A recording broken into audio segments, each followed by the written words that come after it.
Hello and welcome to the latest episode of the Millennial Pod. The year's only just begun. God, we're 20 days in and I don't know how many times would I have to say this again. And if we are to believe the industry experts, 2026 could be the biggest year at the box office. And before we get into the full swing of things, I've been taking note of everything that's coming out this year. I've done my top 10 most anticipated movies of the year, and I've done everything that's coming out from Marvel this year. So for this video, I want to dive deeper into the house of Batman and I want to see what's coming out of DC in 2026.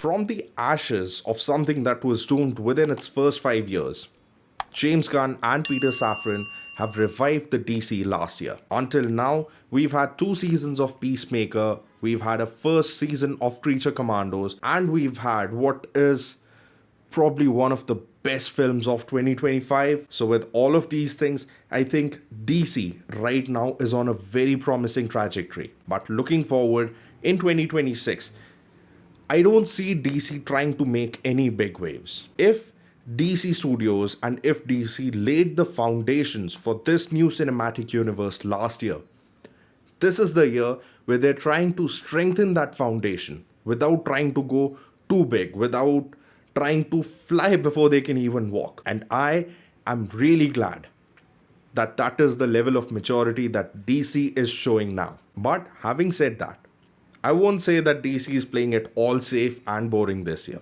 They've still got a few wild swings, they're still playing around with a few unconventional stories and a few unconventional characters. And we really need to allow DC to run at its own pace to give us something truly marvelous, to give us something truly phenomenal. So stick around because here's what's coming from DC this year. And please note, just like my last video, for this video, I'm only going to be sticking to movies, TV shows, animated projects, and video games. Comics, massive universe, needs its own channel.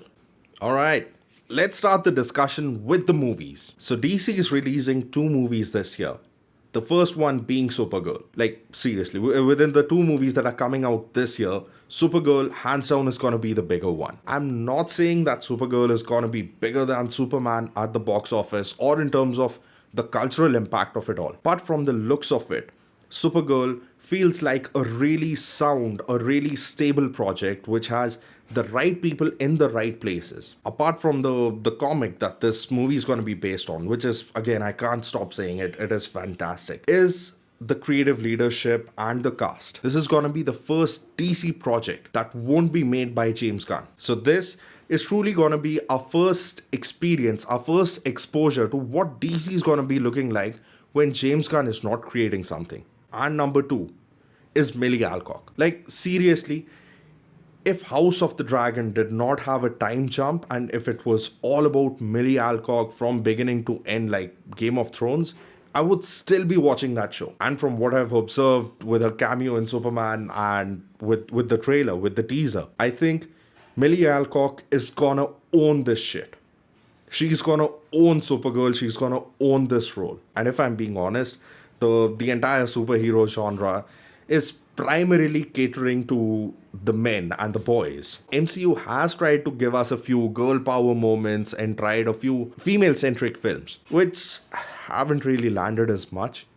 But if there is one movie that can tap into the other demographic and start reeling in people, I think Supergirl is that movie. Supergirl is that one movie which would be appealing, which would be attractive to a lot of girls because honestly, just based on the comic, this movie, it is all about 2 girls traveling through the galaxy, traveling through the universe, fighting their battles, and just trying to ensure that they get their place in the world. Now, the second DC movie that's dropping this year is perhaps the most unconventional superhero movie idea that one could ever come up with. You pick up a tier 2 Batman villain, you make him the lead of this film, and the film is entirely a body horror. Yes, I am talking about Clayface. Now, just by the premise itself, am I writing this movie off? Not at all.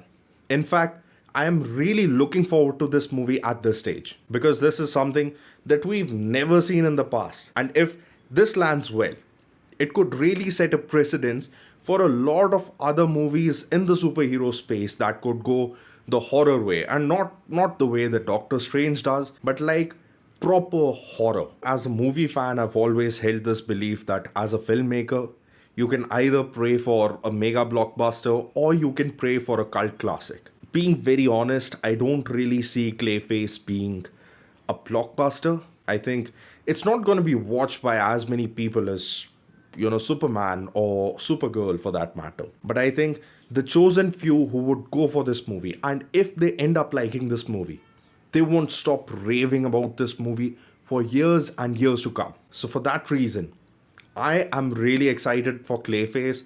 I'm expecting this movie, like, we don't have a release date yet, but my prediction would be that this movie drops sometime around Halloween, where it wouldn't have a lot to compete with. And if Warner Brothers have picked up a thing or two from 2025, it is that they've cracked the code on how to make a horror film work on a shoestring budget. And the other bold prediction that I'm making for Clayface is this is the movie where we get the DCU Batman for the first time. I'm not saying he's going to be part of the film, he's going to be like one of the central characters or like have a very prominent presence in this film, but I am expecting Batman to make an appearance in a mid-credits or a post-credit scene. Because there are two ways that I'm looking at it and why this would really work. The first one being that Clayface is essentially a Batman villain. And we know what happens to supervillain-led movies when the superhero never pops up in those movies. But an even bigger reason that I am expecting to see Batman in this movie is that Batman would sell tickets. People may or may not go to watch Clayface. The premise, the horror of it all, the gore, it's not for everyone. But just name dropping Batman and people would be rushing to the theater. We've seen that with Avatar, Fire and Ash. Like, I would include myself as well in that discussion. Like, there are so many others like me who did not necessarily go to watch the movie, but went to watch the Doomsday teaser. So just like that, if they just give us a glimpse of the DCU Batman, even if it's for like 2 seconds, I think people are still going to buy their tickets and they're still going to rush to the theaters. And that is going to make this movie even more profitable for DC. Okay, so those are the two movies coming out of DC this year. Which one are you more excited for, and what are your thoughts on both of them? Please drop your thoughts in the comments below. And with that down, now let's move on to the next section. If I was to say that the movie slate for DC this year is a lightweight, the TV slate for DC this year is a featherweight. Because even if we're getting 2 movies, we're only getting 1 TV series as of now. Originally, this project was expected to release sometime around March or April, like right before the summer blockbuster season, but it's been pushed back, and I am kind of expecting that this movie would come on the heels of Supergirl, just the way Peacemaker Season 2 came right after Superman, because I think for HBO and for Warner Brothers, that is how they're trying to schedule their TV shows. So just to make sure that Lanterns is not really competing with anything else, whether that's from the world of Game of Thrones or any other franchise that they own. From all that I know so far about DC Lanterns, this is going to be a buddy cop show where Hal Jordan and Jon Stewart go together on this journey to investigate a missing person. My theory is that it is going to be Guy Gardner who's gone missing, and Hal Jordan is like the senior, this veteran, kind of like your K from Men in Black. And Jon Stewart is this rookie who's still coming to terms with the power and trying to harness and trying to understand what it means to be a part of the Green Lantern Corps. And for those of you who are not aware, I am a sucker for buddy cop movies and TV shows. Whether it's Rush Hour, Bad Boys, or Men in Black. I love the idea of having 2 polar opposites working together and just getting through their dysfunction and trying to solve a case, and the comedy and the drama that emerges from it. And if DC Lanterns delivers on that promise, it delivers on this premise, I think I am gonna fall in love with this show. Alright, so that was all about DC Lanterns, which is the only confirmed TV show for this year. I am kind of expecting another announcement to come along the way that, hey, we're gonna get this TV show this year from DC. But as of now, this is the only TV show. And with that down, let's move on to the next section. I've said it in my last video already, but I'm gonna say it again. DC is the superior animation studio, especially when it comes to superheroes. This is the studio that gave us Batman the Animated Series, which is arguably one of the best superhero shows ever made. And by the way, even if you were to watch that show today, it still feels so relevant and it is still just as much fun and just as much engaging. And even while the DCU was burning itself to the ground, DC Animation was still churning out comic book adaptations like clockwork. And if you felt that the TV slate and the movie slate for DC is really light, this is the one part where they're doing all their heavy lifting. Alright, so the first animated show that I'm really looking forward to this year is Batman Caped Crusader. And seriously, this show feels like an extension of Batman the Animated Series. Now, the primary reason for that is that this show has been created by Bruce Timm. If you're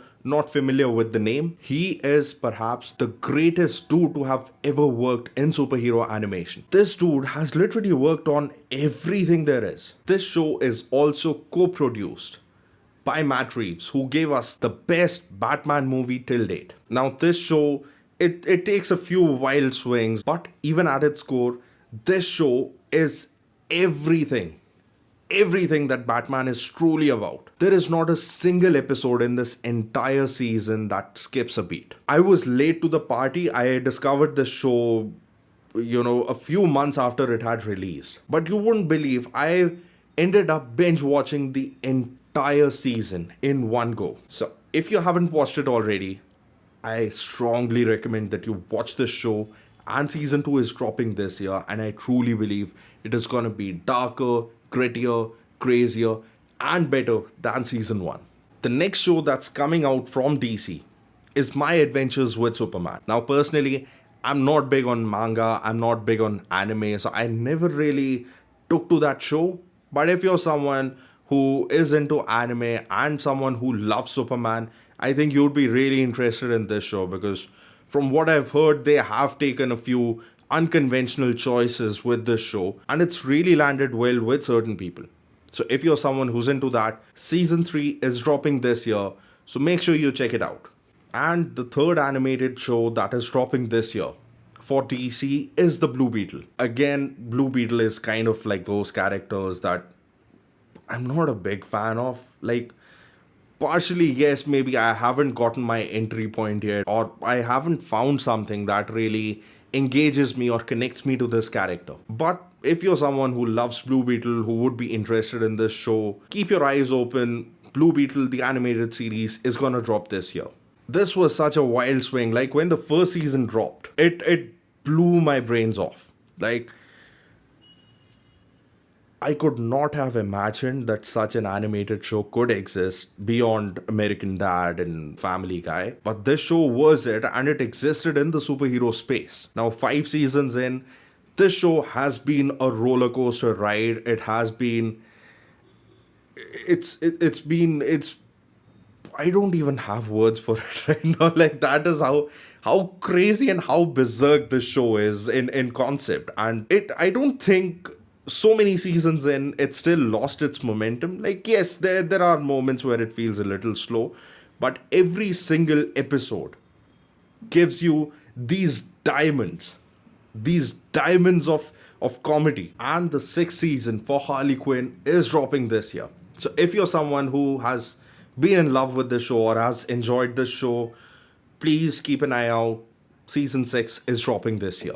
And the final thing that is coming in the animation space from DC this year is Batman Nightfall. Now, granted, for the last few years, we've been running around begging DC and begging Matt Reeves for another Batman movie. But this year, DC is making sure that even though we don't get a live action Batman, we still get enough of Batman. Consider this. Batman has been running around Gotham fighting crime for years and years on end, and he's finally reached the end of his rope, truly burnt out, and he just wants out of it. What happens is he recruits another guy to take his place under the cowl. The story also features Bane, and Batman Nightfall is one of the most engaging stories in the lore of Batman. So if you're interested, Batman Nightfall, the animated movie, is dropping this year. Alright, so those were all the animated shows and the animated movies coming from DC this year. Now, which one are you most interested in? Which one are you most excited for? Please don't forget to drop your favorites in the comments below. And with that down, now let's move on to the final section of this video. I'm gonna be upfront here because I don't want to come across as someone who's picking favorites. I think Marvel is definitely having a better year in this space. So Marvel's got 2 releases and both of them really big. Like the excitement around those 2 games is just phenomenal. DC on the other hand is only coming out with 1 game. It is a Batman game, but it is also a Lego game. 2026 is when we get the Lego Batman game. Now, I will admit that I am not the target audience for this game. I've never really indulged much in the Lego games. That style really isn't for me. Like, I'm someone who really enjoys, first person shooters. I enjoy high frame rates. I enjoy an engaging cinematic experience in my games. So, yeah, long story short, this isn't exactly the game for me. Like, I might pick it up when, I'd be getting it for like a steal. But nevertheless, a Batman game is still a Batman game. And I think it can be fun. The Lego Batman movie has been one of my favorite Batman movies. Basically, what I'm trying to say is that I'm not writing off this game. But if this game interests you, it is releasing this year. So make sure you check it out whenever you find it on the shelves. That was all about the games, I guess.